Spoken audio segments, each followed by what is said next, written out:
Hi, everyone. Elaine Beck here. And as always, I'm excited. But the person that excites me the most, everybody knows, is Lauren Boebert. This little Spitfire, it's like, I feel like the first time I met her, we became great friends. And ever since then, she's like a daughter to me. It's like it's that excitement moment, like when you get off the plane and you see somebody you haven't seen in a month or 6 months or a year, and you're just like, yay! Well, that's how I feel about Lauren. Oh, Elaine, thank you.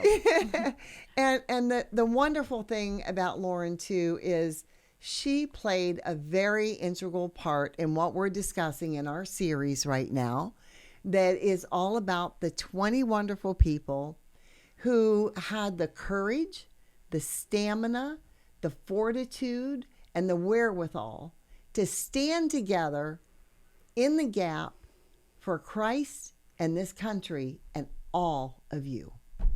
So, Lauren, please share with us your story of how it all started with you and how it worked out. Yes. So this was very exciting. And it was actually months in planning. Right. We worked on this since last summer. Right. We'd actually went to then leader McCarthy and presented to him rules that we wanted to see when we took over the House, when we took the gavels away from Nancy Pelosi and were able to have this majority.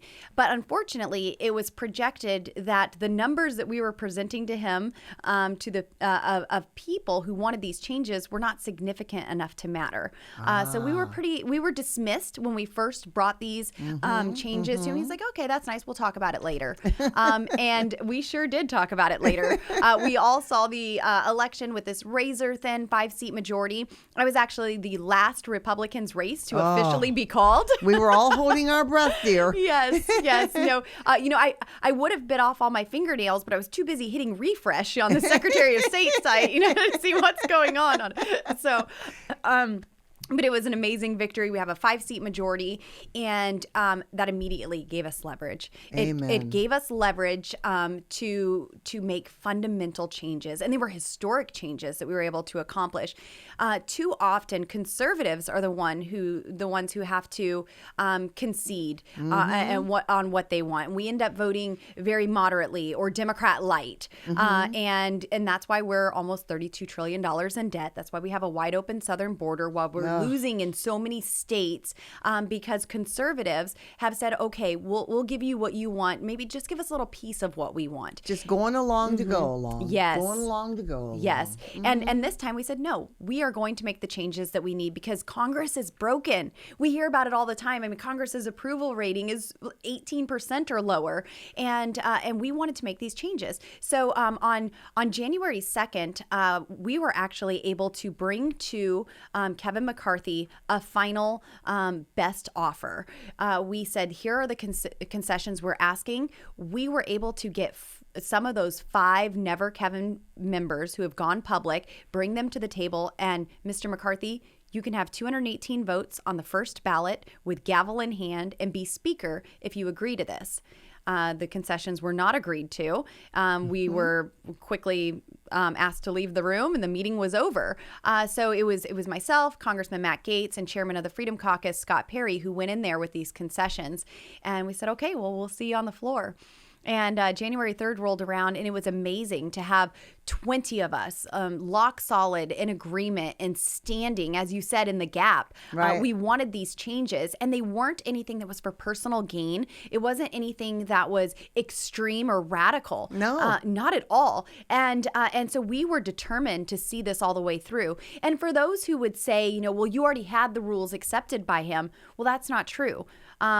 We were threatened on January 3rd even that if anyone voted against Kevin McCarthy, you wouldn't get seated on a committee and be able to properly represent your constituents, and B, they would do away with the rules that they did accept at earlier times. And so there was nothing in place to have accountability. We didn't have the single member motion to vacate, and there was no accountability mechanism to make sure that we were going to get these rules. Wow. So between ballot 1 and 15, there were many negotiations taking place, and ultimately we were able to get them. And if you'd like, I can list them out, or if you have another question before I list them out. Oh, list them out. Okay. I think that would be really great. Yes. All of you pay attention. You're going to get them listed to you. Yes, and these are some of many, but some of my favorites. So first of all, we were able to get single subject legislation.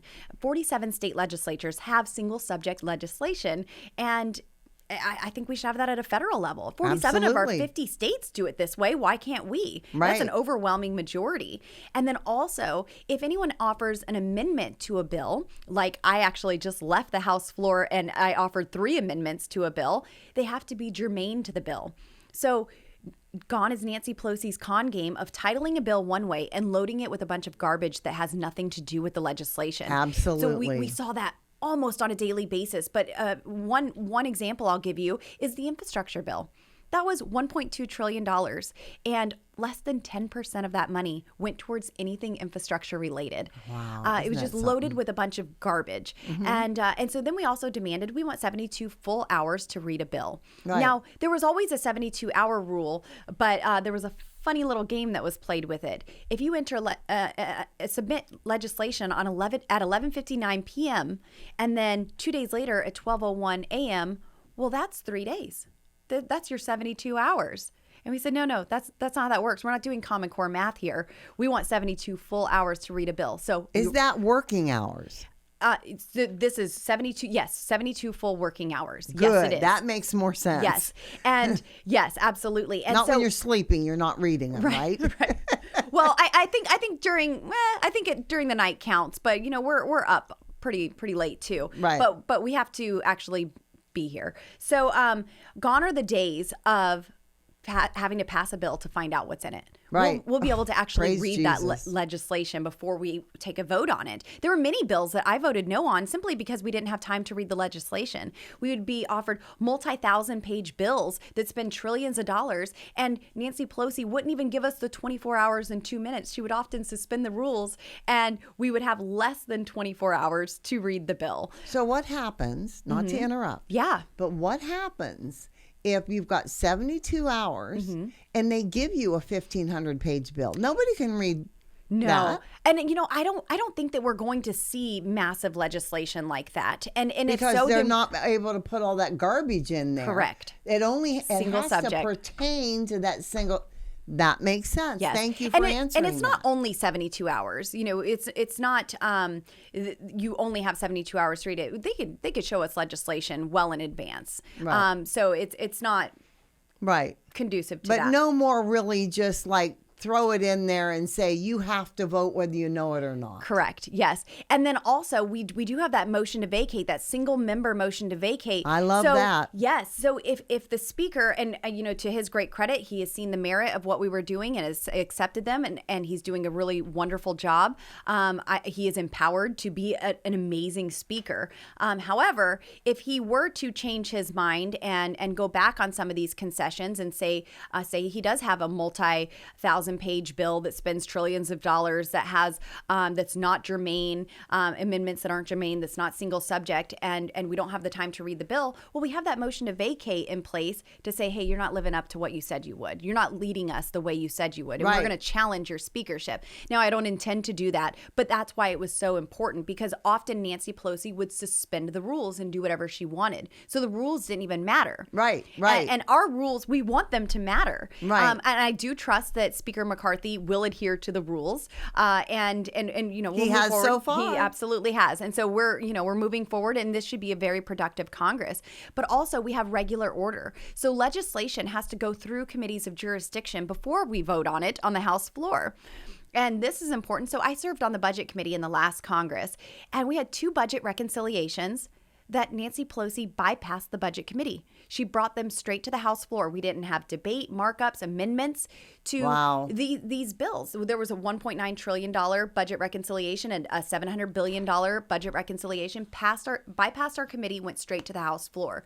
And so we said, the committees have to review this legislation. It has to go through the committee of jurisdiction before we're voting on it. And then also a part of regular order is offering amendments on the House floor. That is so important. It's been years since that has taken place here in Washington, D.C. And it's a beautiful thing. And just today, I heard Democrats complaining about having to be on the floor and debate amendments. Like, no, this is great. Each individual member is empowered to participate in this legislative process. That's right. And offer amendments that are that cater to their district and protect their district, so they're able to represent them and serve them better. Right. And then the best part of regular order, Elaine, is 12 individual appropriations bills. No more omnibus bills. Wow. This is so powerful. So we actually put the Senate in check with our rules. The Senate has to send us single subject legislation with amendments that are germane and give us 72 hours to read a bill and 12 individual appropriations Love bills. it. No omnibus bills. I love it. Yes. So Well, that's just some of the wonderful. stuff, and it's wonderful. Yes. It truly is. And since then, I mean, I've heard so many other wonderful things that Kevin is doing, like requiring them to be there to vote. Imagine that. I love that. I'm like, you mean they actually have to go to work?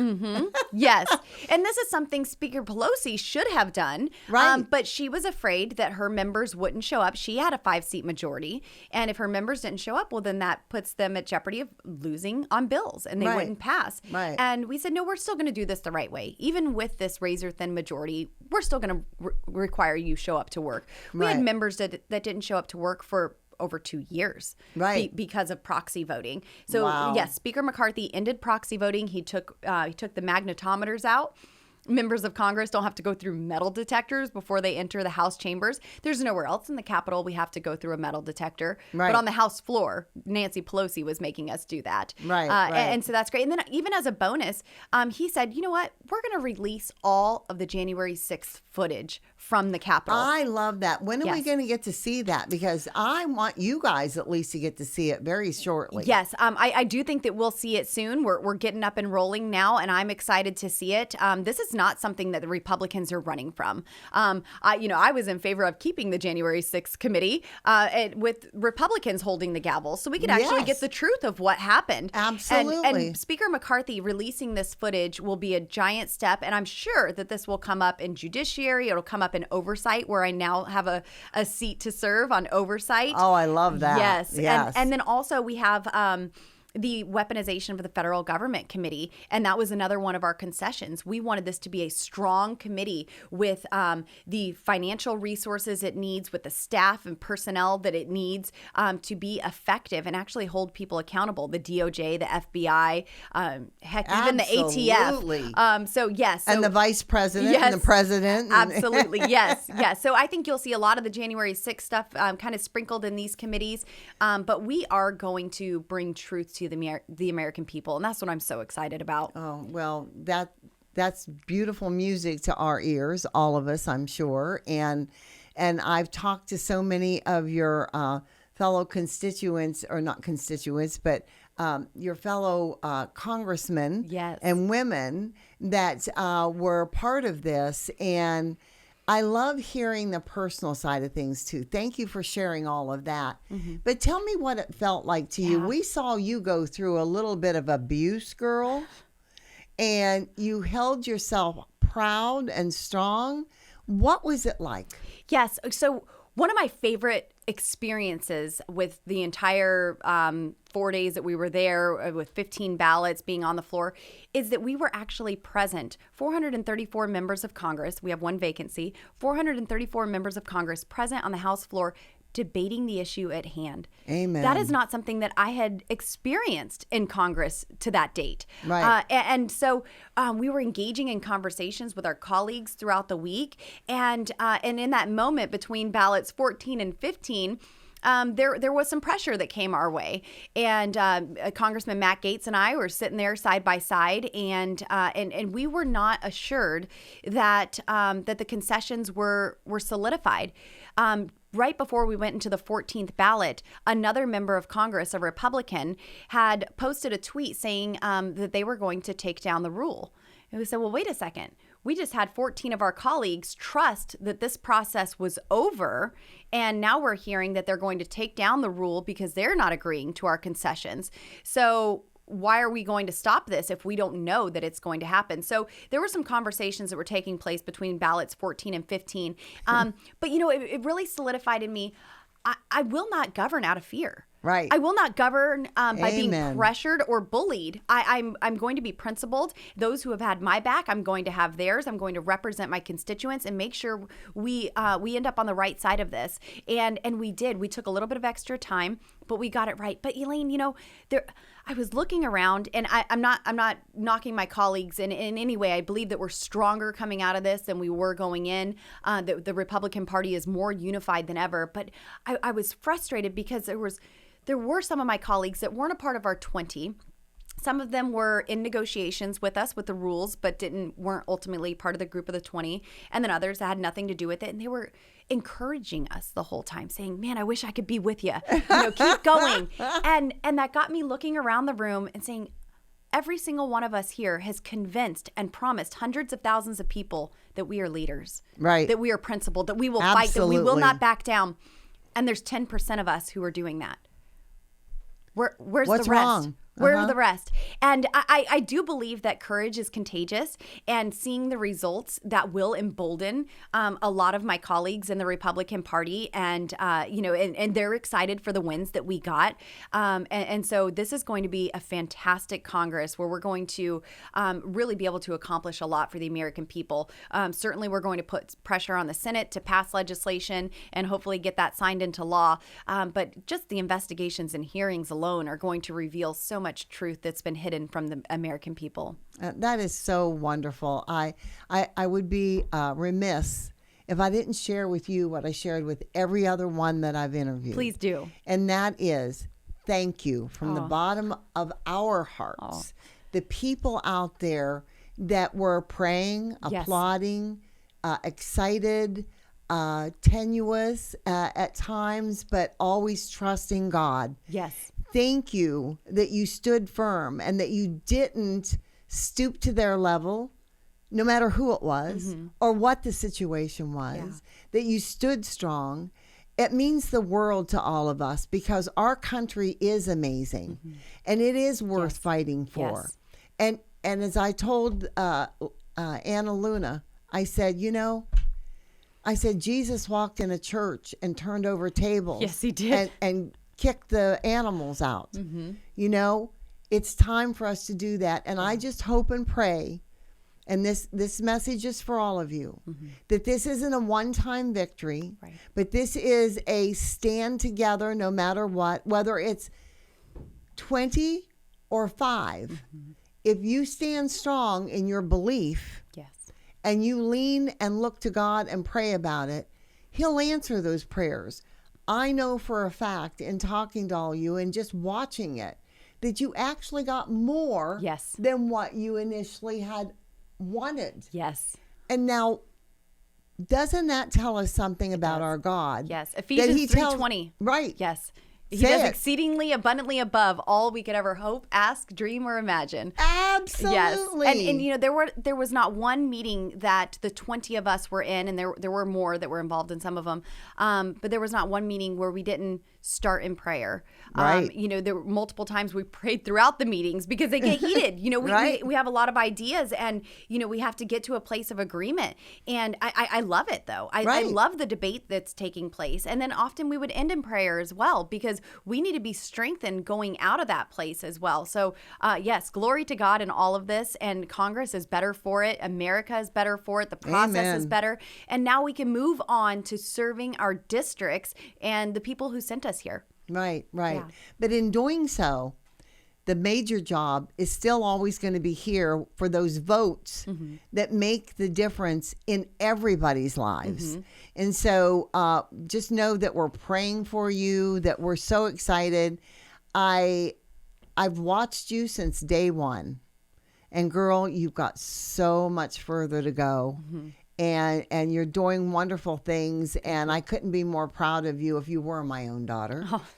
And I'm very proud of all of you. I'm also proud of the ones that came at you in the other direction because their hearts were genuine Yes. too. Yes. And we have to honor all the people that serve. We voted for them. Yes. That doesn't mean we have to agree with them. So all of you out there, don't be afraid to reach out to them. Tell them the good, the bad, and the ugly. There's nothing wrong with that. As a matter of fact, look what happened when they spoke up and said, okay, so we like this, but no, no, no. Okay?